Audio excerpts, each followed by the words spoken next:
This is the Horse Radio Network. This is episode 161 of Horsemanship Radio, brought to you by Finishline Fencing.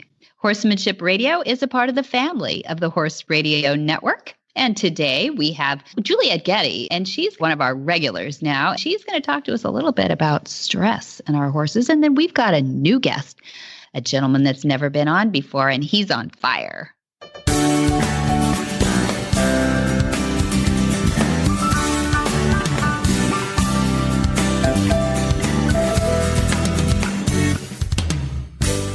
This is Debbie Laux, and you're listening to the Horsemanship Radio. Thanks for joining us. Horsemanship Radio airs on the 1st and the 15th of the month, and I have my producer, Jen, with me today. Hi, Jen. Greetings. Debbie, how is everything at Flag is Up Farms? Oh, great. No, it's great. We're finally starting to loosen up a little bit around here. How are you in Florida? Florida, as we record this at the beginning of June, summer has hit full force.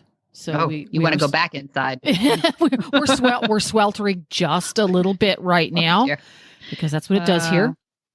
Well, we're getting really excited because we were able to finally make that decision that the movement will go on and we are not going to have to cancel on people. And we're really, yes, I know, people were begging. And Jonathan Rippon, our guest today, is actually one of those that was really delighted that we were able to keep going because he's from Horse and Country TV, and Horse and Country TV have been, so disappointed that so many events were canceled and their content, has been difficult to find. And we had this on really clever. Oh, yeah. Very creative, very repetitive. And, they're doing their bestest. But, we decided in 2019 that we were going to live stream the movement. And so it, broadened our audience. So it's always been something we had planned. We just didn't know it was going to be critical when we did it. Yeah. And we're really glad it was able to stay on. And that's why Jonathan has been asking us, please don't do it. But it was mostly the laws. It wasn't that we wanted to do it. It was all about the governor and, social distancing and gathering and all those things. So we won't have an audience because we can't do that yet. So we made the big decision just this last week to do it live streaming, but it's going to be pretty different than what you're thinking. This is not your Zoom office meeting. No, you're working with Horse and Country TV, so it's going to be top of the line. Yeah. Oh, it is going to be interactive. We're going to have people are able to submit ahead questions, and then they're able to interact live, act on that by writing us. They'll have access right into the event so they can counter punch with questions and things like that too. So it's going to be like for those people who are a little introvert and you're sitting in the front row and you don't want to raise your hand and ask that question of Temple Grandin, or Monty Roberts. This way you can actually type it and, and they'll answer you. They'll say, "Dear Susan, I got your question." But, you might actually find that this is going to be a little more interactive than an event. So we think that is a very interesting point of view for people who do not particularly enjoy large gatherings in person. This could be a significant advantage. And for people who do love large gatherings in person, this is the next best thing you can have in June of 2020. Exactly. And we are not going to have your podium and big screen behind them. None of that stuff anymore. No. What we're going to have is a round pin there. These cameras from different angles. We'll have multi-camera angles and multimedia, that actually participates into the streaming. So if Dr. Siemens is talking about how the eye works on a horse for their vision, then he can actually throw up a graphic, then the camera goes back on him. He talks about it. He shows it on the horse, back to another, explanation diagram kind of thing that he can't do when he's there live. So it's going to be really cool that way. Temple Grandin has the coolest thing. One thing that really came out of this is that everybody knows they have to up their game on streaming. And she does her classrooms at CSU, Colorado State University. She's doing them online now, right? As many universities are doing, just to keep the flow of classroom time. And so she knows that she had to up her game on what the graphics look like and everything. So she has a whole team working on that stuff too. So again, we wouldn't have had that had she been standing in our round pen. We'd have her, but we're going to have her and we're going to have it. So I think people are going to I think it's going to blow their socks off. I think this is going to be a little bit groundbreaking. Mm-hmm. You think a little bit. And it's very exciting that you've got Jonathan coming on from Horse and Country TV, because if you have never gone to Horse and Country TV and sucked up a little bit of your day, I highly recommend it. But it's going to be great to hear about his work there and what they do at Horse and Country TV and how they've worked with Monty Roberts for many, many years. And of course, who doesn't love to hear Juliet Getty talking about stress? Hello, summertime's here. We're all locked up in April, May, June of 2020. We're all stressed. And we're going to hear a little bit about stress in your horse, but we're going to do that after we hear from our title sponsor. Well, I'm here with Kim and Lisa. I'm really excited to talk to them a little bit about Finishline fencing. You are a little different than things that I'd been seeing out there, and I'm always trying to problem solve with different areas. We have 80 acres here on the farm. So I'm hoping you can tell me a little bit about Finishline fencing. Hi, Debbie. Yes, thank you so much for having us. Finishline itself has actually been out for over 30 years now, and you've probably seen it all over the place, but you just never realized it was Finishline. So it's kind of like the next generation of fencing. One of the best things I think Finishline has to offer people is that when they're getting, having a farm is just a lot of work, as we all know. And this type of fencing is absolutely zero maintenance. So basically what they do, it's lightweight. You can install it yourself very quickly. It works with any type of posts. So it's very simple and can work in a lot of different situations. But the best thing about it is once you install it, you really never have to retension the material. So it's pretty much your one and done. And it can handle any type of environment. It can handle the sun and the UV rays. It's UV inhibited throughout. Or if you are up in the freezing cold at the top of a mountain, it can handle all of that snow and have no effect on the Finishline itself. Yeah, I don't know of another kind of fencing that can do that. Well, I have a lot of friends who have acreage that they really scratch their heads when it comes to have to put in fencing. And it sounds like this actually is a solve. So you can actually check out our website. It is finishlinefence.com. Our Facebook page is Finishline Fence. Or give us a call. Our number is 877-625-6100.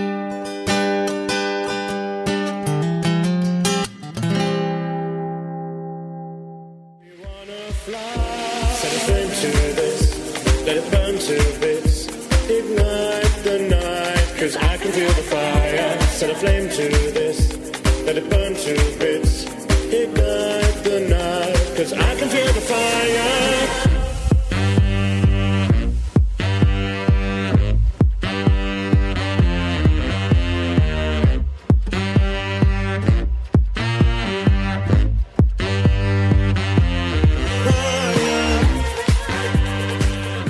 Jonathan Rippon has been the director of content for Horse and Country TV for over 10 years, responsible for all sport, training and learning, documentary, and entertainment programming on Horse and Country's worldwide streaming service and popular cable TV channels. Jonathan's career has also included senior management roles at ITV and BBC, where he worked on the launch of the BBC's children TV channel, CBBC, and CBeebies. While at ITV, Jonathan worked on developing new entertainment formats with ITV Studios America, pitching to the major networks and the cable channels in the U.S. When not working in TV, Jonathan is a singer-songwriter and a former choral scholar in the King's College Choir, Cambridge. Having sung at prestigious venues such as London's Royal Albert Hall and Sydney Opera House, he also sung backup for the likes of Sam Smith and Basement Jaxx. Jonathan recently released a new upbeat dance track called Feel the Fire, available on Spotify, iTunes, and all good platforms. Well, welcome, Jonathan Rippon. Dear friend, how are you? Thank you, Debbie. I'm delighted to be on Horsemanship Radio. I'm very well, thank you. How are you? I'm good. Thank you. I'm glad to finally have you on Horsemanship Radio. We've been remiss. We certainly have worked together a long, long time. Yes, indeed. Yeah. Yeah. And we've read to the listeners that you have worked for Horse and Country TV for over 10 years now. And that's a long time in this business. Yes, that's true. But, we're absolutely delighted to have worked with you and with Monty for all that time as well. And I've also had the great fortune to come to Flaggers Up Farms during that time and experience your great hospitality there as well and see a wonderful ranch and everything there, all the facilities. It's quite an amazing place. You're sweet. You're sweet. You came at a really good time. That was a Monty special training, as I recall, probably an August date. Something like that. It was beautiful summer, and we eat lunch up at the house It was a rather fabulous barbecue and some lovely wine as well. I remember it well. Well, we just have to do that. That's just part of the Santa Barbara wine country there. So, yeah, it's a good vice to have. We have over there. But yeah, thanks for visiting. That was really fun. And you are sitting in England as we speak, though, right? Yes, indeed. I'm in London. Yes. Yeah. So staying up late. Thank you for us. I appreciate that. Yeah. Not at all. It's fun that you're multi-talented, and people are going to know that about you just because of your longevity and your bio and your CV, what you have done. But I wanted to get in a little bit about a lot of people who are listening are always trying to figure out better ways to make a living so that they can keep their horses.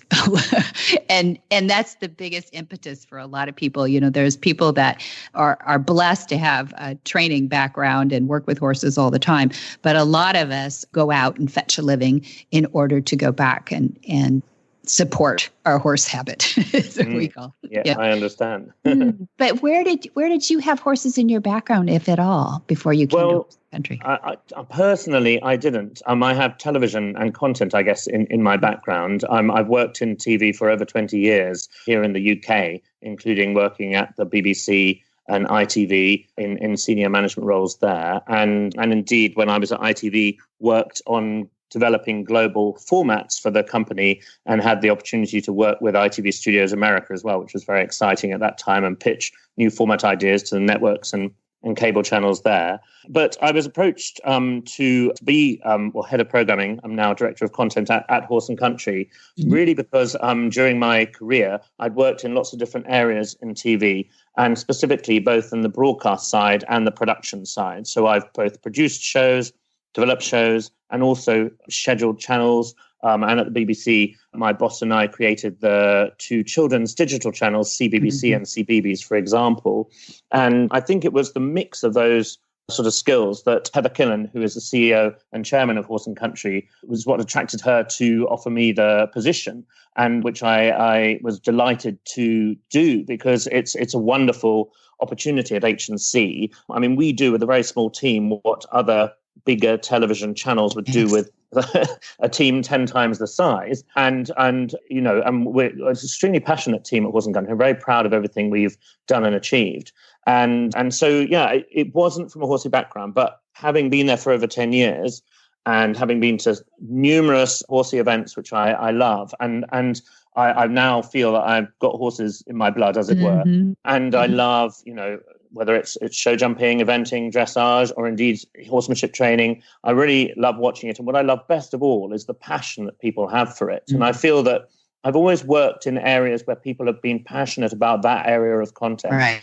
And none more so really than with Horse and Country. We have a huge social media reach on our Horse and Country Facebook and Instagram and Twitter. And the fans are enormously passionate. And when we put out a new show, a new piece of content that they enjoy, they will tell us about it. And of course, if they don't like something, they'll tell us about it too. But the majority they enjoy, and it's just that amount of passion that is a drive for me, really. That's wonderful. I'm so glad you got to know the people behind the horses too. And I do feel that about you. I feel that you are tuned in to the equestrian world. And that's a difficult thing to do. But let's talk about your artsy background too, because to me, this is sort of where you got your solace, was in music. And yes. I see that as, I'm sure Heather recognized this talent in you too, to understand people as and their emotions and what takes them into the media world. I think in this, we'll mention this as being recorded during the pandemic lockdown time.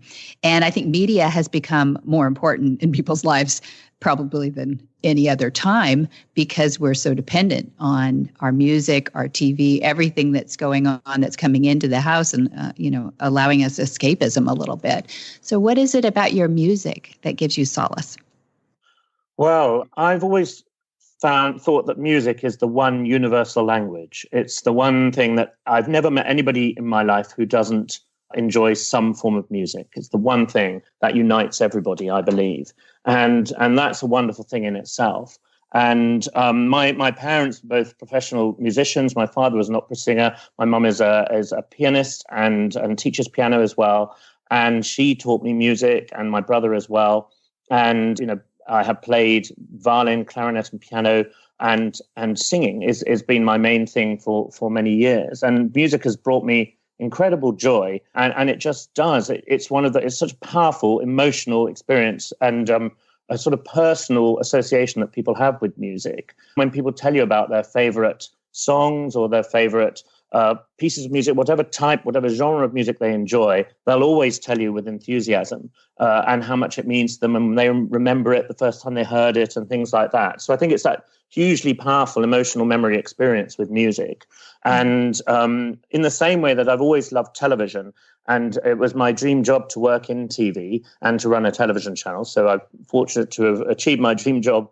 But I, at the same time, have a huge passion for music too. And so I try to keep both going at the same time as best I can. Yes, you do. You do a good job. But we're so happy that you're there at the seat of it too, directing the content for Horse and Country. You guys have really innovated. You mentioned briefly your social media, but you guys really stepped up the game in the equestrian programming of any kind in social media content and in leading us to, I think, one thing that the network I'm on here in podcasting is called Horse Radio Network. I think it's done one of the better jobs in the podcasting field for crossover. You know, 20, 30 years ago, the horse industry was very segmented. They thought the horses were different. The discipline and the sport is different, but really horses between the ears are pretty much the same. And this was a wonderful thing to learn because it got people interested in other sports. It even created some crossover sports. So I think you're probably upping the game, not only for that, but you're also spreading it around within the horse world so that people get introduced to new sports, new disciplines. It also brings to light, I think, some changes that are being made in the horse industry too, because, there's a camera rolling now. And I think some industries that probably were needing a little shift are doing better. And I thank you for that too. Well, thanks, Debbie. And I'd just like to pick up on what you said there. And I think people have always clamored for more equestrian sports and equestrianism in general to be represented on TV. And what's interesting now, of course, is the way that people consume media has changed over the years, and particularly in recent times. We're in the kind of Netflix and Amazon Prime generation. And, when I first started at Horse and Country, we were solely a traditional satellite at the time television channel in the UK and Ireland originally. And then we grew, and we do still have very successful linear traditional TV channels on cable in the UK, in the Netherlands, where 800,000 people have watched us on cable television last month alone, and in Sweden. But we also now have our worldwide streaming service at horseandcountry.tv, and we are delighted to be available in the States and making great inroads in America in terms of new content and in terms of sport as well there. And now Horse and Country is available on web and mobile apps there, if I can just let everybody know where it is available, and also on Roku and Apple TV and Android TV and Amazon Fire. So there's lots of ways where people can access Horse and Country and indeed cast it to their big screen TVs too. And it's $9.99 a month in the States. And that gives you access to over 1,200 hours of programming on demand, which goes across sport, training and learning, documentary and entertainment content. And that's one of the things, the mix that makes Horse and Country unique. But also we have our production company in the States as well. And, as soon as live sports starts up again after this extraordinary period, we are planning to live stream events such as the Mars Great Meadow International in Virginia in August, and the United States HJA International Hunter Derby Championship as well, provided everything continues to go ahead at that time. But, it's really exciting. And, working closer and closer with partners in the States. It's so cool. I'm so glad. We sat over here working with you since the early 2000s, I think, when we first went with Horse and Country TV. And it just seemed such an anomaly that you weren't over in the U.S. So I know all the great things are in Europe for hundreds of years, but we're upstarts here. But there's a vibrant equestrian community that loves having to be. We're so big in the U.S., right? It's so spread out. Just for somebody in California to go all the way to Kentucky to Absolutely. see, the great things that our horse, or Florida or New York, think about that. Those points are across Europe and further for you guys, right? Yes, indeed. Yeah. So it's so nice to be able to, I love live events and everybody does, but you're not always able, we can't be like deadheads that, tour around and follow all equestrian programming across the United States, sell our things, buy a van, we can't do that. So, so tell me, I know that you just made an acquisition, I think it was in 2019, of EQSN, which is So tell us a little bit about live streaming. Well, so EQSN is part of Horse and Country, and we're really thrilled to have them on board, a team headed up by David Qualls. And they have an enormous experience in very high quality live sports streaming production in the States for equestrian sports. And it's just, we've got their expertise now on board and the number of events that they have relationships with, and we're looking forward to streaming. And indeed, we're going to be working with your good selves and live streaming the movement in June, which is hugely exciting for us. The first time where we've done a big natural horsemanship training event, and from the 21st to the 23rd of June, I think it's a fantastic opportunity for people to be able to see it, who otherwise, unfortunately, due to circumstances at present, might not be able to attend. So we're really excited to be working with you. Thank you. Yeah, you basically had planned this some time ago. So it was just serendipitous that we were able to continue our plans and our thoughts for the movement. And that includes Monty Roberts, Temple Grandin. We've got certified instructors, Jamie Jennings. We've got instructors that are all the way over in England and Germany. And we imagine Zooming those in if we're not allowed to fly in. As we post this podcast, episode 161, it is going to be posting in mid-June, and we're recording this much earlier than that. So we'll see, right? Yes, but indeed. I love that you have talent on board for the future, of equestrian programming. Absolutely. So and smart. During this period as well, Debbie, of course, we've had to be innovative and creative in terms of what we can do. We were fortunate that we had filmed some content which was already in the can, which we were able to edit and sort of put out in a staggered way during this period for people to keep them entertained. But also we created a brand new format called the Check-In. And this is a remote interview show done over Zoom or Skype. And in the UK, our presenter, Jenny Rudel, has interviewed many big names such as Carl Hester and Charlotte Dujardin.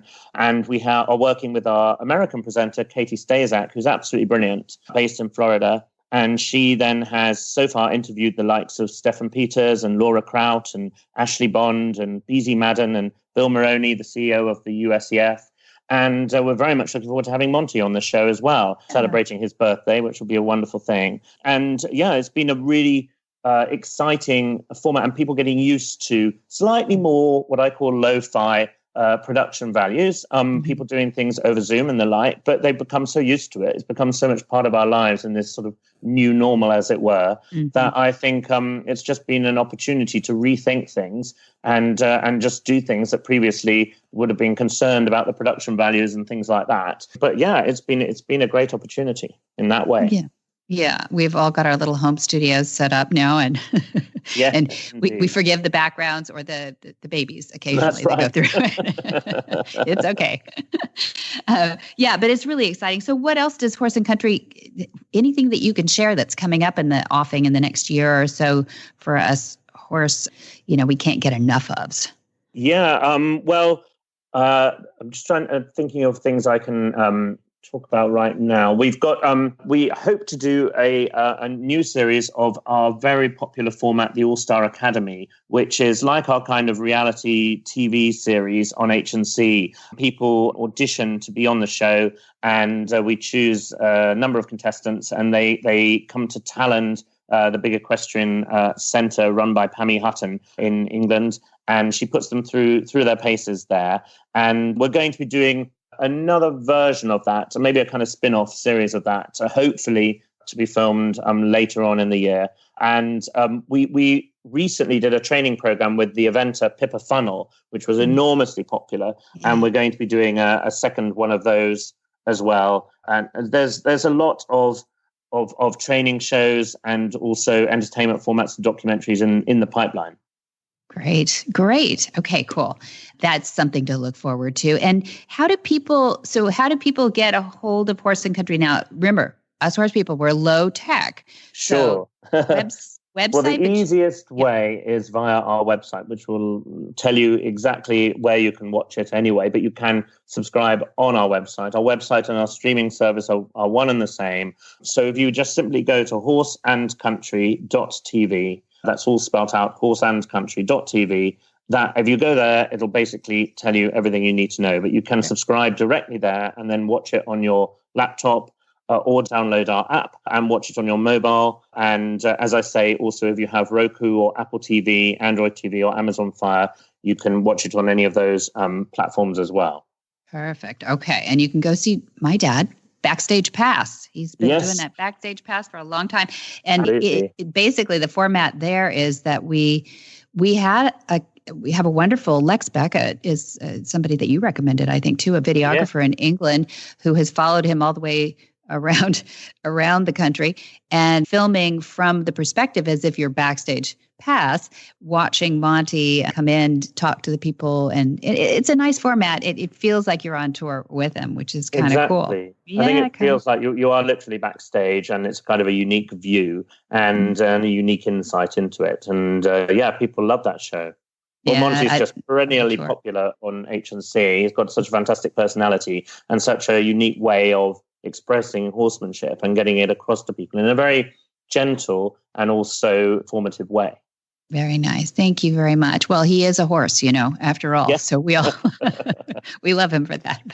But and I couldn't let you go without asking a little bit. We talked about your music, but you've got a new song out, and it's such a fun dance music, light. I loved it. And your voice is gorgeous, as people can already tell here. Your voice is gorgeous, but it's you called it an upbeat dance track called Feel the Fire. I loved it. And so we're hoping we can work out getting a little bit of it on here so people can hear just a little tease of it. But how do people find you on that too, so that we can see how the other life lives? Thank you, Debbie. It's available on.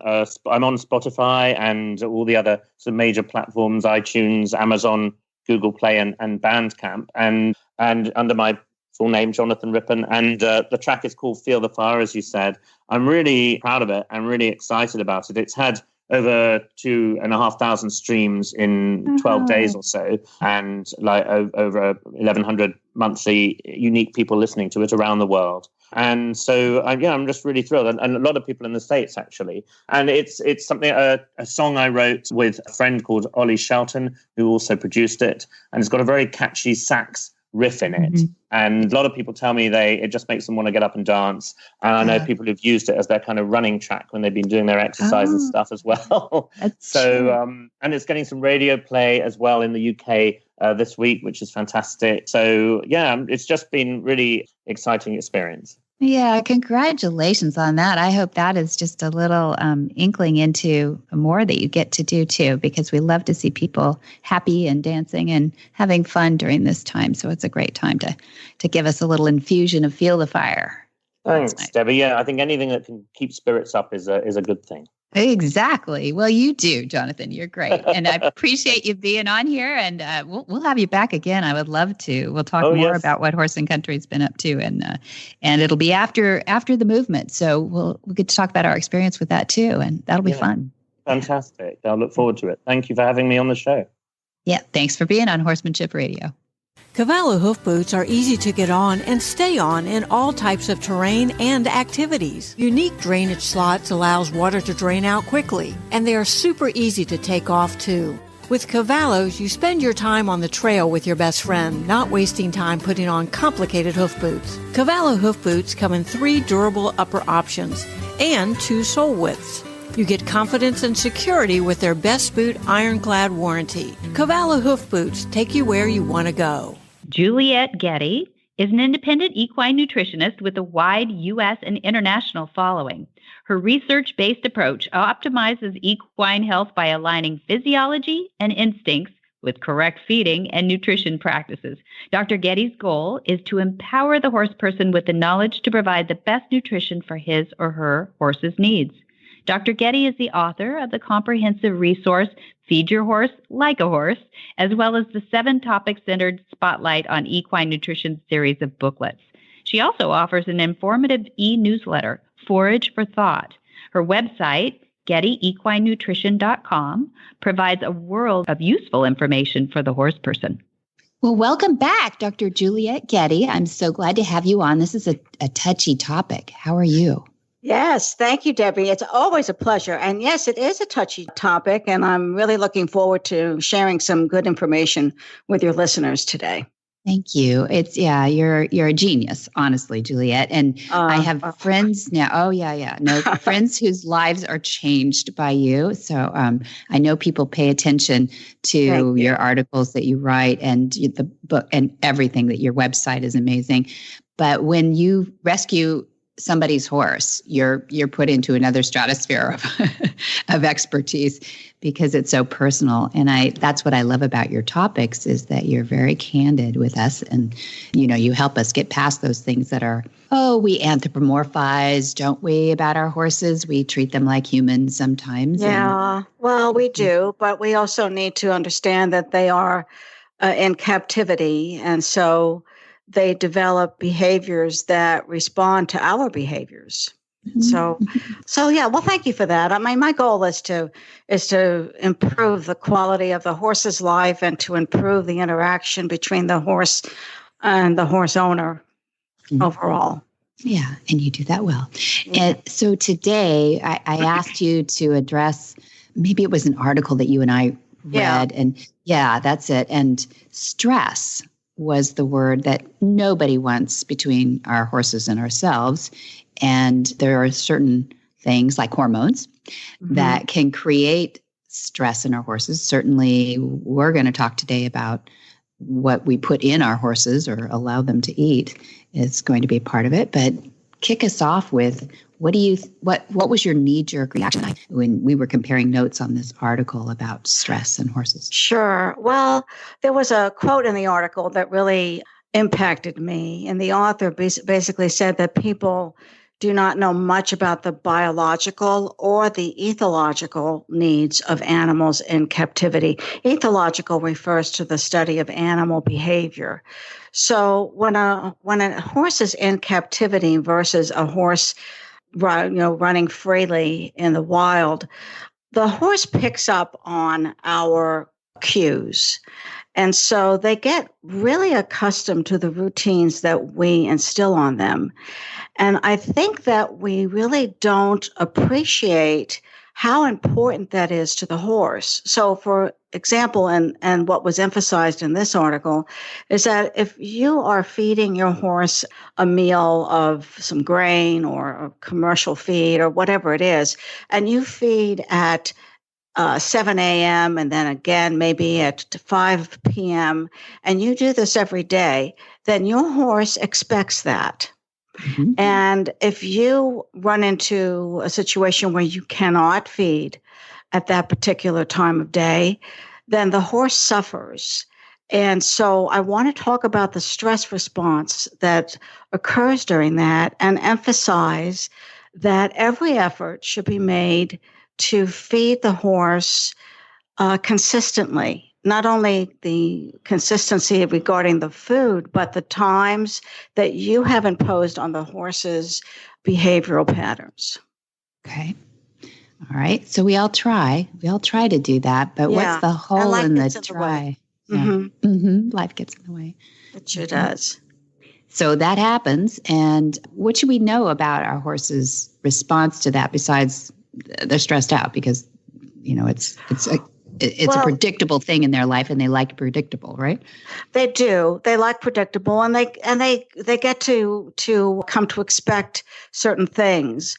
But the thing that I would like to emphasize here is what stress does. So you might think, oh, I'm an hour late, that's no big deal. And the horse certainly isn't going to die from that. But over a period of time, if this happens consistently, the stress response can take its toll on your horse's health. And nobody wants that. And so I'd like to get a little technical here, if I may, and talk about something called the HPA axis, about the hormones that occur during a stressful situation. So what does HPA? HPA. That stands for hypothalamus pituitary adrenal axis. Okay. So the hypothalamus is a portion of the brain. And when the horse is stressed, it stimulates the hypothalamus to release a hormone. It's called CRH. And it stimulates the pituitary gland. And the pituitary gland then responds by releasing another hormone, which many people may be familiar with. It's called ACTH. If any of you have a horse with Cushing's disease or PPID, then you're familiar with ACTH because that's what rises in that particular disease. But under normal circumstances, a stressed horse, the pituitary gland will produce ACTH, which travels to the adrenal gland, which is a small gland that sits on the side of the kidney. And that gland produces a hormone called cortisol. And most people are familiar with cortisol as the stress hormone. So during this cascade of events, cortisol rises. And that's where the trouble comes. Because cortisol causes insulin to rise. And insulin is a very normal hormone. The horse obviously needs it. It comes from the pancreas. But if the level in the blood is elevated consistently, it causes a great deal of inflammation. And this inflammation can lead to laminitis. Right. Over time, it can lead to Cushing's disease. And what might be surprising to many folks is that when insulin rises, it tells the body to store fat. So the horse can become overweight. And because it has inflammation properties, it inflames the brain further, which can lead to something called leptin resistance, which tells the horse that he needs to eat more, even when he's overfat. So you can see that stress can lead to obesity, can lead to an appetite that never ends, can lead to laminitis, can lead to Cushing's disease. These are things that are so totally preventable. And this is why I make really my life's work about feeding horses so that they don't get stressed. Right. And you've given us so many back issues of these episodes now on how being consistent and having forage often all day long is keeping our horses healthy. Tell me, when you acquire a client who says, okay, my horse is getting to be a little chubby, I think I may be causing this, I might have a little stress happening, she doesn't act like she used to do. How do you start with that? Do you just kind of clear the table and say, okay, this is the way it's going to happen? Or how do you, how do you help us? Do it right or else. So. Yeah, exactly. No, not at all.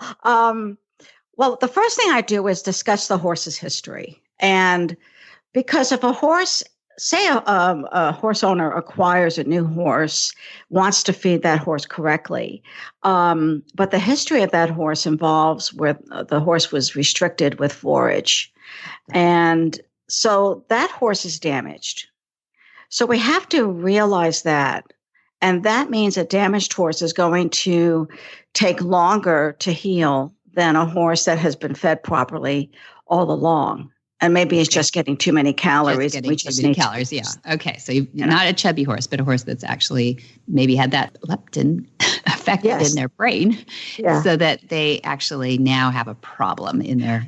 They have a problem. Mm-hmm. And see, leptin is a hormone that comes from fat. So the more body fat the horse has, the more leptin the horse produces. Ah, that makes sense. And so leptin travels to the brain and says to the brain, I have enough fat and I don't need to eat anymore. And so leptin is really the hormone that tells the horse to stop eating because there's enough body fat. Okay. But if the horse becomes insulin resistant, perhaps due to elevated cortisol from stress, then that insulin inflames the brain, and the brain does not get that message. So instead of stopping eating, the brain doesn't even recognize that leptin is there and says, uh-oh, I don't have enough body fat. I better eat and eat and eat because I need to put more body fat on. Mm-hmm. Oh, you see what happens. Yeah. And are you seeing this more and more, Dr. Getty? Yes, I am. Okay. I really am. I'm seeing it quite a bit. A lot of it has to do with the fact, unfortunately, that overweight horses are advised by other people, their medical professionals. The owners of these horses are advised to put the horse in a dry lot and remove the hay and let that horse, stand there for hours and hours on end without anything to eat. Give the horse some hay in the morning, again at night, and then the horse is without anything to chew basically all night. And that leads to leptin resistance. So I'm always struggling to help people understand the logic of this. It is really so logical because horses in a natural setting do not have weight problems. It's because of how we treat them in a domesticated environment that leads to that. So to answer your original question, when I work with a person that has an overweight horse, I first try to determine the extent of the problem by examining the history. And then we work with fixing the problem. And to fix the problem, you have to basically do two things. You have to reduce the calories while still allowing the horse to have access to forage 24/7. Okay. And you have to work at reducing insulin, because insulin elevation is what causes leptin resistance in the first place. Right. That's going to be helped by exercise, though, too, right? You can increase activity. Absolutely. Yeah. Okay. Sure. All exercise not only burns calories, but it also increases insulin receptors. Right. And so therefore the cell becomes more sensitive to insulin. Good. So we got to get those guys moving out there, too, as part of our program. One of the ways to do that, other than, putting the horse in an arena, getting on its back and doing some exercise with it is to, if the owner is fortunate enough to have a sufficient amount of land, or can board a horse where they've had a paddock paradise circumstance installed, that goes a long way in helping the horse move more throughout the day. Yeah, good. Yeah, I love that too. And people can go back and listen to some of the ideas that you've had about that, even just hand walking. And, it's good for us too, right? It is. But some of us, may not be able to for, time constraints, physical constraints, whatever it may be. Mm-hmm. Yeah, good. So we want to reduce that insulin. Are we reducing that both with some sort of something that we're supplementing with, or is it all through just a tapered off reduction of feed and an increase in activity? Well, insulin, as we know, first of all, is elevated when there's stress. Okay, so we want to remove the stressful component, and restricting forage is incredibly stressful. So we want to make sure the hay is suitable, low enough in sugar, starch, and calories to eat, to have available 24/7. We get that out of the way. Okay. And then we work on reducing insulin by reducing inflammation. And there's lots of different supplements that help with this. One of them that I use a great deal is something called butyric acid. It's butyric, B as in boy, UTYRIC, butyric acid. And I have a supplement in my store that is butyric acid, or it's available elsewhere. But there have been lots of studies on providing this. Really what it is a volatile fatty acid. It's a naturally occurring substance in the horse's hindgut, and it does reduce insulin levels. So I've had very good results with that. How do you feed that? Well, you just add it to their meal, whatever you're using as a carrier for their supplements. Okay. And then another highly effective ingredient in reducing inflammation is CBD. Right. And in fact, I heard on the news last night that Texas A&M University, their equine studies division, is now doing research on CBD to reduce inflammation and pain, and also to help with anxiety and stress in horses. So we're now starting to see the beginnings of what I believe will be a flood of research on CBD with horses. In the meantime, I continue to recommend it to my clients, and I've had really good results with it. Yeah, and A&M's program, my son went to A&M, and their equine program is world-class. I mean, it's huge there. It's a city that they have there, and the research has always been cutting edge, so I would listen to them. I would think that they're going to set some bars, and that's awesome. I love that. Yes, it really is. Mm-hmm. And then there are other antioxidants and anti-inflammatory substances like turmeric, resveratrol, lipoic acid. These are all things that exist in a lot of supplements designed for metabolically challenged horses that do reduce inflammation and therefore allow the brain to recognize leptin. Great. I love that. And I know your website too has, we talked about, I think, some CBDs before, and an earlier, obesity, I think, was the last episode that we had. And so this is a bit of a crossover on it, but I wanted to tie in how stress is manifest out of it. You and I were looking at a bay thoroughbred. Imagine that. No, a little thoroughbred video that we were looking at, and some weaving in the stall. And it's a transition horse. A horse is taken from a rescue to be trained, and then hopefully the plan is to adopt it out. And she's been very successful in adopting these thoroughbreds out. Uh-huh. So what was some of your recommendations in just looking at that video? You've got a horse that's weaving, pacing outside, pacing inside too. Should we be looking at nutrition first for that? I mean, she said she had forage, but remember, she'd only had her a couple of days. So yeah, I didn't see any hay in the video, so it looked to me as though there was none. But the horse was exhibiting overt signs of stress. The weaving. Mm-hmm. I even saw some rocking. Yes. Which was unusually harsh. It's difficult to watch, to be frank. Yes. That horse should have, well, number one, shouldn't be in a stall, frankly. Okay. Horses are not supposed to live in boxes. They are grazing animals. They need to have room to roam, and they're naturally claustrophobic. And if you put them in a 12 by 12 stall, or I don't care if it's a 20 by 12 stall, if they're confined in a small space, then if they feel threatened and need to run, they can't. So that's a stressor all in and of itself, even if there is hay available. Right. And I know you've worked with thoroughbreds, so you're talking about thoroughbreds too. You know how some people will say, well, but not thoroughbreds. Thoroughbreds have to be, right? So, nope, we're including thoroughbreds. Yep.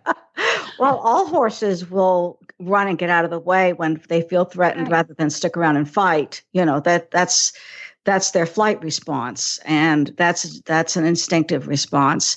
And if we inhibit that, then they're not happy with that. And we can put a disclaimer in here that not everybody, has pasture land to do that and can't do it. And then some horses are not, to this extreme that we're talking about either. But you're suggesting that let's try it, get that horse outside, take that excuse away, that's not. Yes. And as I've mentioned in the past, when I speak, I usually talk about the ideal. And I do understand that there are circumstances that can't allow us to meet that ideal. But the more outside time, the better. A buddy next door where the horse can touch the buddy, that's also helpful. But in terms of feeding, that horse needs to have access to something to chew on at all times so that he doesn't develop ulcers, which are very painful. Mm-hmm. And that's another type of stress. Sure. And that could have been manifesting as well. Yeah. Well, especially if this horse, this particular thoroughbred, were rescued off the track. Was. Oh, okay. Exactly right. Well, then I can virtually guarantee that he had ulcers. Yeah. Yep. That's, and I know that we want to do the ulcer medication as little as possible. So you probably just want to, if they're going to be on a methadone, just, one of those, then just do it for a couple of weeks, I think you recommend, and get off of it. Yeah, if you can, limit it to that. Mm-hmm. But the thing about using drugs like omeprazole is that as soon as you stop, there's a rebound effect. So the horse has to be weaned off of it. But the first step is to make sure that there's always grass hay available, and then alfalfa should be provided too, since it's a natural buffer. And then there are herbal preparations that contain things like aloe vera juice, which is fabulous for ulcers, marshmallow root, slippery elm, L-glutamine. These things as well will help the digestive tract, the mucosal lining actually regenerate in a healthy state. Omeprazole is not the answer for long term. Right. Absolutely. Thank you for saying that out loud too, because we do need to stop getting off those. We've used those crutches for so many years that they're, now talking about how you cycle it, and oh my gosh. So and it does prevent the absorption of some key minerals. So bones can become very porous. I think it's a direct relation there too. We've talked about that, and there are others that agree with that too. So people should be looking at that. The nice thing about having you on, Dr. Getty, is that not only are you give us options and things to think about or do, but also I just love that people are wanting to be educated, because the behavioral issues are being tied to, like stress, being tied to the way we're feeding them. And that's not fair to horses, because we can't blame them for behavioral problems if we're not getting them as healthy as possible. So that's why I think this is so critical to horsemanship radio. Oh, absolutely. And I hear so often from my clients when they start to change the way they feed their horses that they have a new horse, that their horses are calmer and they are more attentive and they are eager to learn and just be a better companion to their owners. It's just wonderful to see. Yeah, because we're a better companion, and that's the loop right there. I love having you on, and I think that people are starting to look for different holistic ways to help their horses, and they will have happier horses, and that's our goal. Keep those horses in our lives and keep everybody happy together. So I appreciate you. As always, what's your website? Tell us where we can go learn more about those. Go to www.gettyequinenutrition.com. Great. Thank you so much, Dr. Getty. Again, we'll talk to you in a few months. We love having you on. I will look forward to it. Thank you again, Debbie. Whisper the language of the herd. Listen, you don't have to say a word. It's time for Jamie Jennings to fetch an email from Monty Roberts' inbox and share a morsel of Monty's wisdom in a little segment we like to call Ask Monty. Leave this world a better place than mine. There's magic in the language of the herd. Dear Monty, I'm looking for ideas on how to help a horse that is on stall rest and can only be hand-walked post-surgery. He gets so, quite understandably, full of energy that he gets explosive, which makes going for a quiet hand-walk challenging to say the least, and I don't want him to injure himself or me. How can I help him calm his mind and body? Thank you for all that you do. Monty's answer. This is a situation met by many owners. Follow the advice of your veterinarian on substances you might use to help quiet him to an extent that he's safe for you to lead.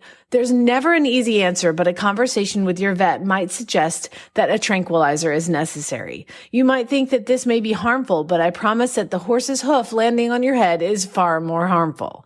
A good area with secure fencing and good footing is very important. Walking in a straight line back and forth is generally one solution. Often there's a hallway or breezeway with reasonable footing or footing that can be made reasonable, and then walking where two walls discourage bad behavior is a possibility. Schooling with the dually halter is an option if the need isn't already a factor.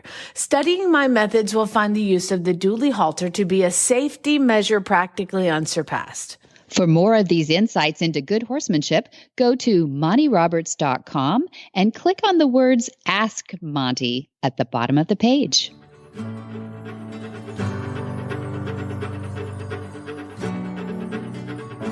Imagine if you could take Monty to the barn with you. Watch and learn as he addresses each challenge with your horse and answers your questions too. You head to the arena and you work on each new lesson, knowing Monty's there to encourage you, all with violence-free, tried and true methods. After all, he's been helping train horse lovers all his life. With his online university, you could be like Kathy, a retired teacher who just bought her first horse. Recently, I went to a tack shop to look for a smaller halter. I'm 61, just purchased my 14 hands POA the day after my birthday, just a few weeks ago, after never having had a horse. And yes, that's crazy, but as a retired teacher who never had a hobby other than teaching, I decided to go for it. My hubby and I have taken lessons this past year, but I really longed for a relationship with a horse. The only other experience I'd ever had was to ride a horse in Philly, Pennsylvania, my hometown, when I was 16, and I got bucked off. And that was it until I was 61. Well, the owner of this tack shop, just this precious lady, 84-year-old lady, gave me a copy of this magazine, Equine Monthly. And the article I read in it was Horses Are Biofeedback Beings. And it was just so interesting. I really felt like I just found a pot of gold when I read it, because in it talked about Monty's online university and that I could have access to 575 videos for $10 a month. And before that, I was just searching YouTube for everything I could find. But truthfully, that's just a pain. I love that the uni videos are concise and they're in order. They have extra notes and a quiz. And I just can't thank you enough for the huge blessing of your online university. It really has changed my life, and I will never be the same. I've had my horse Jack now for 7 weeks, and thanks to the videos, I've done join up with him, and it really worked like a dream. I had to do it in an arena, but it still worked thanks to Monty's lessons and the cues and the hand signals. The ability to watch the lessons over and over on demand is incredible. So I also want to thank you so very much for making the online university affordable for this retired teacher. Thank you so much for all that you do for everyone who really wants to love a horse. Kathy.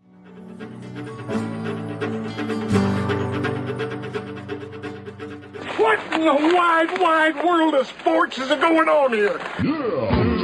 Where in the world is Monty Roberts? Monty is looking forward to meeting some new friends, two-legged and four-legged. June 21 through 23, we have The Movement with Monty Roberts, Temple Grandin, and lots of presenters. And then we have June 29 through July 3, Monty's Special Training, Brazil. And July 24 through 26, we have Horses and Healing for our veterans and first responders. August 3 through 7, we have Monty's Special Training, again, our annual with Monty for 5 days. And we have August 17 through 28, the Gentling Wild Horses course from start to finish. And we have September 11 to 13, a Horses and Healing again for our first responders. And then we also have a CHA EFM, that's Equine Facility Management Certification at Flag Is Up Farms. And if you did not commit all of that to memory, I know I didn't, you go to MontyRoberts.com where you can find all of that and so much more. Or you can give the folks at Flag Is Up Farms a call, 805-688-6288. And for details about today's show, number 161, you can go to horsemanshipradio.com and you're going to find links, photos, and more information about today's guests and topics. And we love your feedback. We want to hear from you. You can do that on social media. Follow Monty Roberts on Facebook. The page name is Monty Roberts. You can also follow him on Twitter or Instagram. And his handle there is Monty_Roberts. And don't forget, get the app for your iPhone or your Android so you can have all of your favorite Horse Radio Network shows with you wherever you go. And that app can be found in your app store. Just search Horse Radio Network. It's free and easy to use. Or you can subscribe on iTunes, Spotify, or your favorite podcatcher. Many thanks to our sponsors as well. We wouldn't do it without them. Finishline Fencing and Cavallo Horse and Rider, and of course, MontyRobertsUniversity.com. And be sure to visit all the other great shows too, I do, on the Horse Radio Network at www.horseradionetwork.com. Until next time, have many happy horse hours.